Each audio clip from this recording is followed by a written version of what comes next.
To continue what I was saying about that, so what I had to do was stack them.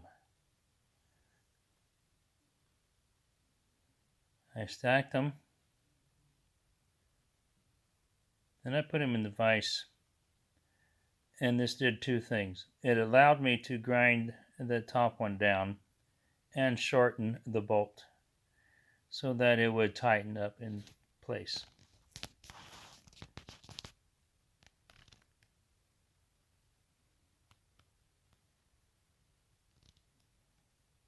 You just want to be sure you get that all the way down before you start grinding.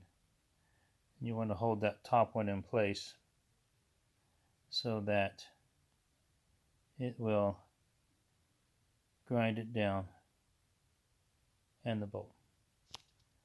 Okay, I'm going to put it back together and I'm going to show you what it looks like.